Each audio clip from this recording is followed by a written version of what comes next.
Hello friends, welcome to our YouTube channel. My name is Jatin Sabharwal. Small introduction about me. I complete my graduation from Delhi University and I have been teaching student through online platform from 2 years. So let's start the video. So आज का topic हमारा time table for student group C. Actually हमने student को तीन part में divide किया था। Group A जो कि जनरल स्टूडेंट थे कि जो ना तो लो सब्जेक्ट्स जिनका ना तो बैकग्राउंड लो सब्जेक्ट्स था ना वो कॉमर्स डिपार्टमेंट बैकग्राउंड से बिलोंग करते थे वो ए में थे। ग्रुप बी जो अकाउंट्स ऑफिसर के लिए जिन्होंने अप्लाई किया था या फिर जिनका बैकग्राउंड अकाउंट या फिर कॉमर्स सब्जेक्ट्स का है। एंड द ग्रुप सी में वो स्टूडेंट हैं जो डायरेक्टली लो या फिर लो टाइप सब्जेक्ट लाइक पॉलिटी से बिलोंग करते हैं, वो ग्रुप सी के लिए। एक्चुअली ये हमने स्टूडेंटों को डिवाइड करने का रीजन हमारे ये था कि क्योंकि टाइम टेबल वेरी करता है person to person.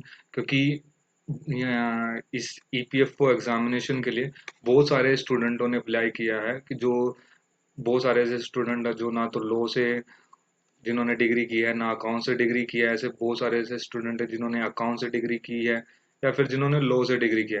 So basically उनके लिए टाइम टेबल अलग होगा क्योंकि उनके लिए जो एग्जाम जो सिलेबस है उनको जिनके लिए जो इजी सब्जेक्ट्स हैं वो वेरी करेंगे अलग। सेम ऐसे मीडियम क्योंकि जो अगर बात की जाए ग्रुप सी के बारे में तो अगर उनके इजी सब्जेक्ट के बारे में बात की जाए तो वो होगा like polity law. And medium में वो रख सकते हैं हिस्ट्री अगर उन्होंने पॉलिटी से पहले अगर पॉलिटी के साथ अगर उन्होंने ट्वेल्थ में हिस्ट्री को पढ़ा है तो। या सेम अगर उन्होंने लॉ पढ़ा है तो उनके लिए social security medium difficulty level में बोली जा सकती है। एंड डिफिकल्ट में देखा जाए तो उनके लिए होगा अकाउंट्स इकोनॉमिक्स सेम। एक्चुअली बहुत सारे ऐसे स्टूडेंट भी होते हैं जो मुझसे एक क्वेश्चन पुट करते हैं कि सर डे में पढ़ना चाहिए या फिर नाइट में। तो ऐसा कुछ नहीं होता जब आप कोई भी टाइम टेबल बना रहे हो तो अगर आप उसमें डे में पढ़िए रात नाइट में पढ़िए इससे कोई फर्क नहीं पड़ता। मेन फर्क पड़ता है कि आप पढ़ रहे हैं। अगर जो भी टाइम आपको सूट करे आप वो टाइम को चूज कर सकते हैं। और एक क्वेश्चन ये भी पुट होता है कि सर हम एक एक दिन में कितना पढ़े कि हमारा एग्जामिनेशन क्रैक होने में की पॉसिबिलिटी मैक्सिमम हो। एक्चुअली अगर बात देखा जाए एक एग्जामिनेशन के लिए आप जितना टाइम हो सके उतना दीजिए बट ईपीएफओ एग्जामिनेशन के लिए जो मिनिमम और मैक्सिमम टाइम मैक्सिमम आप कितना ही दे सकते हैं ऐसा नहीं। एक मिथ मिथ होता है कि ऐसे बहुत सारे स्टूडेंट होते हैं जो बोलते हैं कि एक आईएएस ऑफिसर की पढ़ाई के लिए 18 आवर पर डे चाहिए होता है। ऐसा कुछ नहीं होता, वो सिर्फ वहम होता है दुनिया का। कोई भी ऐसा स्टूडेंट या फिर वुमन नहीं है जो 14 18 18 घंटे पढ़े। वो किताब को खोल के उनके सामने बैठने को पढ़ना नहीं बोला जा सकता नहीं। अगर ईपीएफओ एग्जामिनेशन के लिए मिनिमम टाइम ड्यूरेशन होगी वो होगी 6 आवर पर डे। बट जब हम रिवीजन स्टार्ट करेंगे अपने एग्जाम से एक मंथ पहले सो ये 6 उल्टा होके 9 में कन्वर्ट हो जाना चाहिए क्योंकि 9 आवर पर डे से जब आप रिवीजन स्टार्ट करेंगे तो पॉसिबिलिटी वहाँ इंक्रीज होती है आपकी सिलेक्शन होने की। अब बात करते हैं टाइम टेबल कितने पार्ट कितने तरीके का हमें टाइम टेबल बनाना होता है वो क्यों इम्पोर्टेंट रहता है। सो और वो कैसे बनाया जाता है। तो बात करें टाइम टेबल को और एक लॉन्ग टर्म टारगेट अचीव करने के लिए आपको टास्क बेशक छोटे हो बट आपको टाइम टेबल ये तीनों ही चाहिए होते हैं। Sorry monthly sorry time table. Actually time table तीन तरीके का होता है। एक मंथली जिसमें आप पूरे मंथ के लिए टारगेट को फिक्स करते हैं same week and the same daily.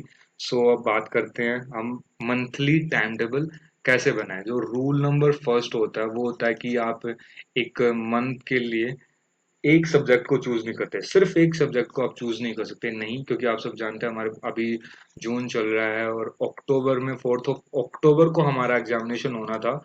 But Covid 19 की वजह से यूपीएससी वो एग्जाम ले नहीं पाया। तो जो उनका 31 को यूपीएससी को सिविल सर्विस एग्जामिनेशन लेना था वो नहीं ले पाया, तो यूपीएससी ने 4 अक्टूबर जो कि ईपीएफओ के लिए थी, डेट ईपीएफओ एग्जाम के लिए थी, वो उन्होंने रख दी यूपीएससी सिविल सर्विसेज के लिए। सो अब और ईपीएफओ एस्पेरेंट के लिए एक अच्छी खबर है, एक बुरी खबर है। बुरी खबर ये है कि आपका एग्जाम पोस्टपोन्ड हो गया। अच्छी खबर ये है कि आपका एग्जामिनेशन पोस्टपोन्ड हो गया और आपको 1 मंथ या 1 मंथ से ज्यादा आपको टाइम एक्स्ट्रा मिला। सो अभी हम जून से लेके अगर हम प्लान बनाए कि 4 अक्टूबर तक हम सिलेबस को पूरा कवर कर दें और फिर हम एग्जाम तक प्रीवियस ईयर क्वेश्चन पेपर को सोल्व और इस पूरे सिलेबस को हम रिवाइज करें, तो आपकी जो सिलेक्शन की पॉसिबिलिटी है वो 100 टाइम्स इंक्रीज हो जाती है। सो अब बात करते हैं रूल नंबर फर्स्ट की कि आप एक अच्छा मंथली टाइम टेबल कैसे बनाएं। तो फर्स्ट ये है कि आप एक मंथ के लिए एक सब्जेक्ट ना चूज करके एक से ज्यादा करें, 1 2 3, बट 3। अब ऐसा नहीं है कि मंथ एक मंथ के जो सब्जेक्ट्स हैं उन्हें फुल कर लें, 4 5 सब्जेक्ट को उठा लें, नहीं। फिर क्या होगा कि आप बर्डन में आएंगे और जो आपकी मंथ के लास्ट में जो इफिशिएंसी आएगी वो 50% होगी, कि आप सिर्फ मंथ के लास्ट में 50% ही सिलेबस कवर कर पाए, जो कि बिल्कुल गलत है। सो आपको 1 2 या 3, मैक्सिमम 3 ही सब्जेक्ट को एक मंथ के लिए रखना है। सो रूल नंबर फर्स्ट ये था। अब रूल नंबर सेकंड ये था कि ये रूल नंबर सेकंड पर्सन के ऊपर डिपेंड होगा कि वो क्या चाहता है। एक्चुअली होता क्या है कि कुछ ऐसे स्टूडेंट होते हैं वो स्टार्ट करना चाहते हैं एक इजी के साथ और फिर वो डिफिकल्टी लेवल इंक्रीज करना चाहते हैं अपना, या फिर कुछ ऐसे स्टूडेंट होते हैं कि वो अपना ये चाहते हैं कि हम जब स्टार्ट कर रहे हो तो हम मोटिवेटेड होते हैं, हम फुल्ली विद चार्ज होते हैं। सो हम एक टफ सब्जेक्ट या हम एक टफ और डिफिकल्टी लेवल जिनका हाईएस्ट हुआ हम उनके साथ अपना प्रिपरेशन को स्टार्ट करना चाहते हैं। मेरे अकॉर्डिंग वो जो सेकंड है, जब एक इंसान टफ और डिफिकल्टी लेवल हाई के साथ स्टार्ट करता है, वो गलत है। सो मेरा मानना और एडवाइस आपको ये कि आप एक इजी स्टार्ट कीजिए। सो सेम जून में एक ग्रुप सी के लिए अगर देखा जाए तो इजी सब्जेक्ट होगा पॉलिटी, लेबर लॉ और industrial law. Same difficulty level यहाँ पे थोड़ा सा इंक्रीज हुआ, अकाउंट्स का यहाँ पे इंक्रीज हुआ, यहाँ पे आपका थोड़ा सा डिफिकल्टी लेवल डिक्रीज होगा। इसका रीजन ये है डिफिकल्टी लेवल डिक्रीज करने का, क्योंकि ये जो कोर्सेज हैं, आप एग्जाम के पास आ रहे हैं, अगर आप यहाँ पे आके डीमोटिवेटेड हो गए या फिर आप एग्जाम के लिए बर्न आउट हो गए, तो ये आपके लिए एक अच्छी न्यूज नहीं है। सो इसलिए हमने जो डिफिकल्ट जो सब्जेक्ट सबसे टफ थे वो आपको 3rd ऑफ मंथ के लिए रिजर्व कर दिए हैं। सो ये हमारा रूल नंबर 2 था। सो रूल नंबर जो 3 है वो हमारा ये है कि जो सब्जेक्ट आप चूज कर रहे हैं एक मंथ के लिए, उनके बीच में इंटरलिंकेज होना चाहिए, उनके बीच में मैट्रिक्स होना चाहिए। सो मैट्रिक्स, अब बात की जाए पॉलिटी की और लेबर लॉज की, सो इनके बीच में तो डायरेक्ट मैट्रिक्स है, ये दोनों पॉलिटी से है। अगर बात आपने पॉलिटी के अगर आपने लॉ करना स्टार्ट किया होगा डायरेक्ट, तो तब भी आपने इंडियन पॉलिटी पढ़ा होगा। अगर आपने बीए में अगर पॉलिटी किया, फिर आपने BA LLB third 3 year course किया, तो सेम आपको पता होगा कि ये दोनों कितने इंटरलिंकेज हैं। सो यही सेम हमारा टास्क 2 के लिए है। आप जैसे जानते हैं इंग्लिश, क्वांट, मेंटल एबिलिटी और कंप्यूटर, कंप्यूटर नहीं बट अगर ये चारों सब्जेक्टों को देखा जाए तो ये हमारे एसएससी एग्जामिनेशन का सिलेबस है, जो कि आप जानते हैं कि एक जनरल स्टूडेंट की मेंटल एबिलिटी को टेस्ट करने के लिए हम ये सब्जेक्ट चूज करते हैं। अगर टास्क नंबर 3 की देखा जाए तो ये डायरेक्ट कॉमर्स के सब्जेक्ट्स हैं। एंड द फोर्थ में अगर देखा जाए तो मैट्रिक्स, कोई भी मैट्रिक्स नहीं है यहाँ पे, ना हिस्ट्री के सोशल सिक्योरिटी के साथ कोई मैट्रिक्स होती, ना सोशल सिक्योरिटी के साइंस एंड टेक के साथ में कोई मैट्रिक्स होती। बट हाँ, इनमें एक मैट्रिक्स ये है कि तीनों अनइवन है। अनइवन इन द सेंस कि इनके बीच में कोई मैट्रिक्स ही नहीं है। ये वो सब्जेक्ट्स हैं जो बच गए थे, अब उनको भी पढ़ना इंपॉर्टेंट है, इसलिए हमने इनको 4th मंथ दिया है और उनको एक साथ रखा है। अगर हिस्ट्री को आप किसी के साथ रख सकते हैं, तो आप अगर आप चाहते हैं कि इनके साथ कहीं और इनको हम जगह दे सकते हैं, तो वो आप कर सकते हैं। बट मेरी एडवाइस यही है कि आप ऐसा बिल्कुल मत कीजिए। और अगर आप पॉलिटी का सब्जेक्ट एक मंथ में कंप्लीट कर लेते हैं लाइक 100%, तो आपकी जो परफॉर्मेंस है वो बहुत ज़्यादा हाई है। बट मेरा मानना या फिर मेरा एक्सपीरियंस ये कहता है कि एक student 80 to 85% syllabus he cover कर पाता है जो उसने डिसाइड किया होता है मंथ के स्टार्टिंग में। और अगर आप 80 to 85 भी कंप्लीट कर लेते हैं, तो वो एक अच्छी इफिशिएंसी है आपकी या अच्छी परफॉर्मेंस है। अगर आप अबो 70% है, बिलो टू 70% है सॉरी, तो वो गलत है और आपको अपनी परफॉर्मेंस पे ध्यान देना चाहिए और अपने अपनी परफॉर्मेंस पे ध्यान देना चाहिए, सॉरी।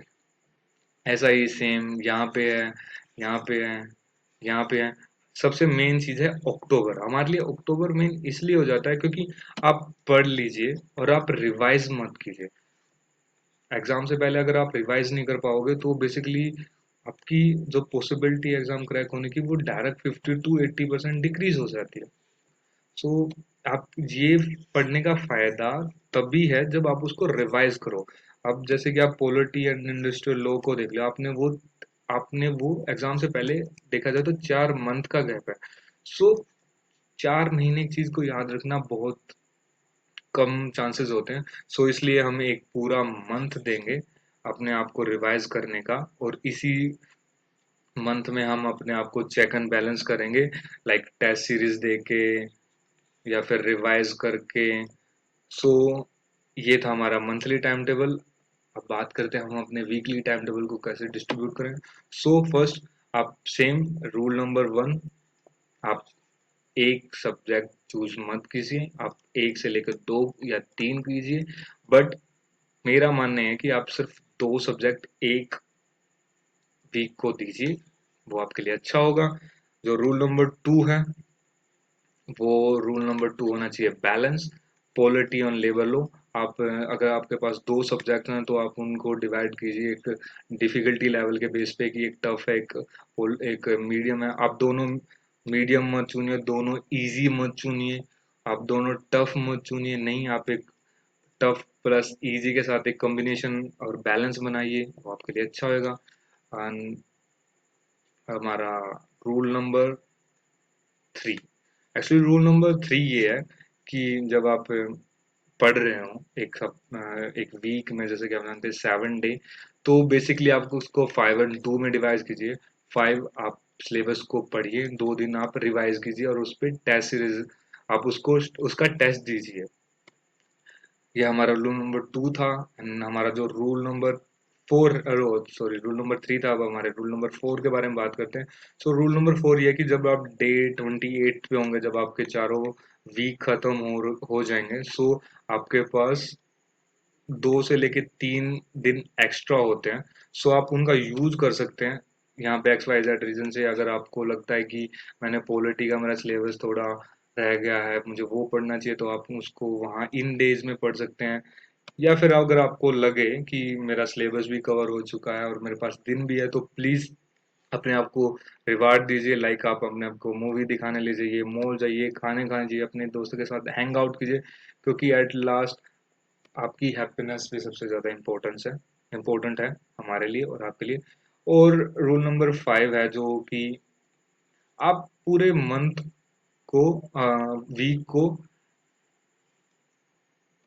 भरिए, मतलब फुल मत कीजिए एक्टिविटीज के साथ कि हाँ मेरे को ये आज भी करना है। आप 5 दिन, आप वो 7 दिन आप पढ़ रहे हैं, नहीं, आप जो 2 रिवीजन के डेज हैं, आप उसमें 5 आवर्स पर डे पढ़िए, 5 आवर्स पर डे पढ़िए। वो आपके लिए नेसेसरी होगा कि रिवीजन के लिए, क्योंकि आपके पास 2 दिन है, 10 घंटे आपको रिवीजन करना है।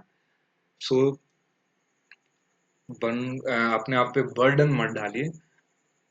सो सेम ऐसा ही हमारा मंथ 2 होएगा।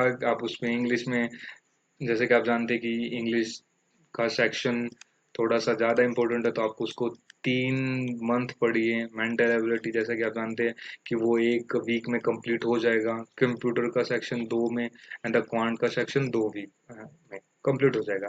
ऐसा ही आप अपने सब्जेक्ट्स को डिवाइड कर लीजिए, सिलेबस को, और उसके अपने हिसाब से उन्हें फिक्स और प्लेस कीजिए। Same as I month 4 and month 3 and month 4। अब बात करते हैं हमारे डेली टाइम टेबल के बारे में कि हम एक डेली टाइम टेबल कैसे बना सकते हैं। तो first, rule number one. Rule number one actually दो आइडियोलॉजी पे काम करता है। फर्स्ट आइडियोलॉजी वो है कि जो ये सोचते हैं, एक्चुअली आपने कभी देखा होगा कि जब एक कोई शॉर्ट रेस हो रही होती है, लाइक 100 मीटर, सो बेसिकली होता है क्या, जो एथलीट्स होते हैं वो यहाँ स्टार्टिंग से ही अपने आप को हाई स्पीड के साथ लेके जाते हैं। सेम जब आप एक 6 to 7 आवर के लिए पढ़ रहे हैं और उसका आप टाइम टेबल बना रहे हैं, तो इंडियन आइडियोलॉजी के हिसाब से माना यह जाता है कि जब इंसान सुबह उठ के सो के उठता है, सो वो फ्रेश होता है, उसका माइंड फ्री होता है, सो उसकी इफिशिएंसी हाई होती है एक टफ सब्जेक्ट को सोल्व करने की। सेम यहाँ पे जो सेकंड आइडियोलॉजी है, उनका मानना ये है कि हम अपना डे इजी के साथ स्टार्ट करेंगे और अपनी परफॉर्मेंस जब हम हमारी परफॉर्मेंस इंक्रीज होती रहेगी, जब हम अपनी पीक पे होंगे एक डे की, तो तब हम हमारी परफॉर्मेंस जब पीक पे होगी तो तब हम टफ सब्जेक्ट को चूज कर लेंगे। सेम कुछ चाहते हैं कि हम अपना डे टफ से स्टार्ट करें, कुछ चाहते हैं हम अपना सब्जेक्ट इजी के साथ स्टार्ट करें। मेरा खुद का पर्सनल एक्सपीरियंस है, आप अपना डे टफ के साथ स्टार्ट कीजिए। और मेरा मानना है, क्योंकि जब मैं सुबह उठता हूँ तो मैं एक फुल्ली विद एनर्जी अपने आप को महसूस कर पाता हूँ, सो इसलिए मैं सुबह उठते इकोनॉमिक्स के साथ स्टार्ट करता हूँ, क्योंकि बेसिकली इकोनॉमिक्स ना तो मेरा बैकग्राउंड से बिलोंग करता है, मैंने 10th क्लास के बाद कभी इकोनॉमिक्स पढ़ा ही नहीं। सो इसलिए मैं हर दिन सुबह उठ के सबसे पहले मैं इकोनॉमिक्स के साथ स्टार्ट करता हूँ। और अपने जो मेरा एक सबसे लो पॉइंट होता है स्टडी का, जब मैं एक लंच करता हूँ, लंच करने के बाद जब मैं पढ़ने बैठता हूँ, तो मैं उसे अपना लो पॉइंट बोलता हूँ, क्योंकि उस टाइम पे मेरे को नींद आती ही आती है। सो उस टाइम पे मैं सबसे इजी सब्जेक्ट को पिक करता हूँ। सो ये रूल नंबर वन था। अब रूल नंबर टू की बात करें तो टाइम आप कैसे अपने डे को टाइम में स्प्लिट कीजिए। एक्चुअली मेरा मानना ये है कि आप स्टार्ट कीजिए और ख़त्म कीजिए एक हाई अमाउंट से, like 2 our, like 1 hour 15 minute। और जो आपका मिडल जो मीडियम पार्ट है, मिड है, उसको आप 45 to 50 मिनट दीजिए बस। ये हमारा टाइम के लिए रूल था। अब टाइम से ही मैं आपसे एक छोटी सी एडवाइस देना चाहता हूँ कि जब आप दुनिया ये बोल देते कि मैं 5 लगातार घंटे बैठ के पढ़ा, एक्चुअली ऐसा नहीं हो सकता। एक ह्यूमन माइंड अगर देखा जाए तो 40 या 50 मिनट कंटिन्यूसली एक टॉपिक पे फोकस कर पाता है। तो इसलिए मेरी एडवाइस ये है कि आप जब भी कोई टॉपिक पढ़ना स्टार्ट करें तो आप 45 या 50 मिनट ही बैठ के उस टॉपिक पे पढ़िए। अगर हाँ, कई बार ये हो जाता है कि 50 मिनट ओवर हो जाते हैं, बट एक आप एक किसी टॉपिक के मीड में होते हैं, तो आप उसे एक मीनिंगफुल एंड पे ले जाके या तो रोक दीजिए या उसको जितना हो सके जल्दी से खत्म कीजिए। अगर आप 40 to 45 मिनट पढ़ रहे हो, फिर आप 15 मिनट का रेस्ट दे रहे हो, तो इससे पॉसिबिलिटी होता है कि जो आपका नेक्स्ट स्टडी आवर है, तो उसमें आपकी इफिशिएंसी और आपकी स्पीड एक अच्छी बनी रहती है। अगर आप फर्स्ट टाइम पे ही 1 hour 45 मिनट डायरेक्टली बैठे रहते हो, तो उसमें से मैं गारंटी बोलता हूँ 30 मिनट तो आपके डायरेक्टली यूजलेस हैं। आप उसमें आपके माइंड ने उस पर फोकस ही नहीं कर पाया। हाँ, मैथ सब्जेक्ट ऐसा है कि आप उस पे डायरेक्टली 2 घंटे बैठ के पढ़ सकते हो। क्यों पढ़ पाते हो? क्योंकि वो एक प्रैक्टिकल सब्जेक्ट होता है। उसमें क्या होता है कि आप एक क्यूरियस होते हो कि ऐसा मुझे भी नहीं पता पर्सनली कि मैथ्स में मैं डायरेक्टली 2 से लेके 3 घंटा पढ़ लेता हूँ, बट जब मैं पॉलिटी की बात आती है, वो एक डायरेक्ट आपको पढ़नी पड़ती है, एक तरीके से रटनी सी पड़ती है, उसमें समझने के बहुत कम कॉन्सेप्ट्स होते हैं। सो बेसिकली मैं वहाँ पे 45 to 50 मिनट से ज़्यादा मैं उस पर बैठ नहीं सकता, मैं उसके उस टॉपिक के ऊपर फोकस नहीं कर पाता।